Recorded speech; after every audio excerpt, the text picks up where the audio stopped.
JCB Horse Sales located in Corinth, Maine. We are doing a demonstration today on how to harness a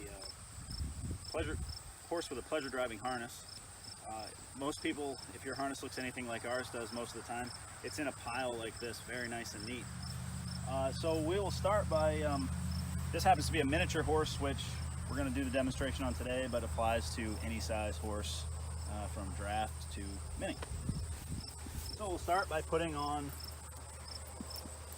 this is the bulk of the harness. This is the jack saddle here with your breeching and your crouper.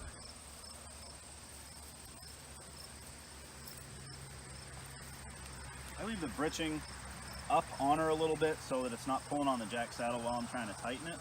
And you want to tighten your saddle on about just a little bit looser than you would your riding saddle. There is, if you'll notice, another what appears to be a girth here. This is what's called your overgirth, which keeps, when you hook your cart on, keeps the shafts of your cart from tipping up in the air and flipping over backwards. Never good. These are the tugs which the shafts of your cart will go through. Next, you're going to slide the breeching down over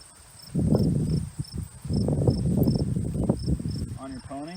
You want to be careful if this is the first time you've ever hooked one, particularly hooking the crouper, just because sometimes they don't love that under their tail the first time. You don't want this to be super tight, but just snug enough so that it keeps all your breeching pulled back and this strap is nice and tight. Your breeching is what keeps the cart from running over your pony. So you want this to be right about mid-hip on her. These are your holdback straps, which keep the cart from running over her. Those are what you attach to the shafts of your cart. Next, you will put the reins, you'll put the breast collar on. This is actually what she pulls with. So she pulls with this and she stops with this. Several ways you can do this. You can unbuckle it and put it on, or just put it overhead. I like to put it on over the head.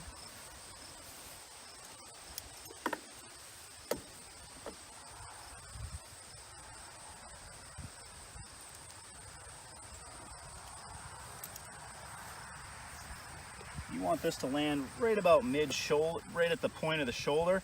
You don't want it any taller or higher on her because it'll cut off her wind. Again, not very good.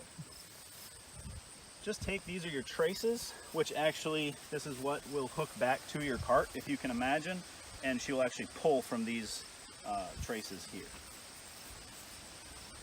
It's kind of handy with these minis because you can reach right over and get both sides of everything. With a riding horse, you just simply walk around.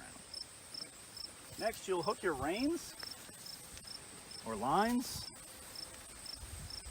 I typically like to use ones with buckles instead of snaps, just so that if they ever rubbed on something, or if you had a team rubbing on each other, they can't unbuckle them.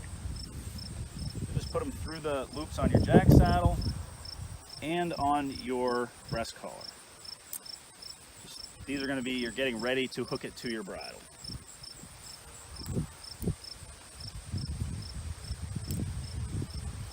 I like to just coil up my reins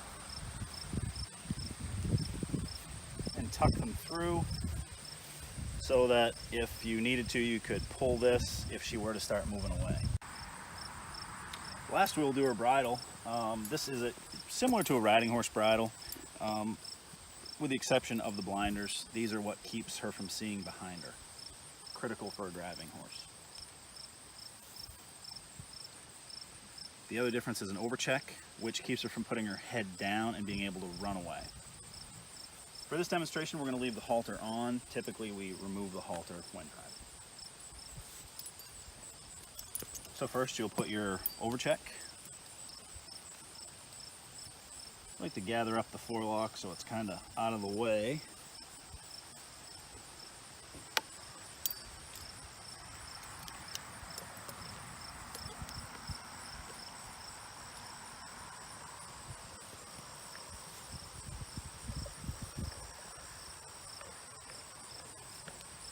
You'll buckle your throat latch.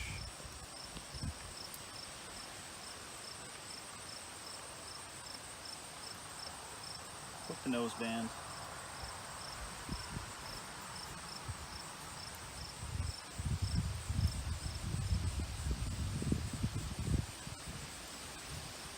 And lastly, you'll hook your reins.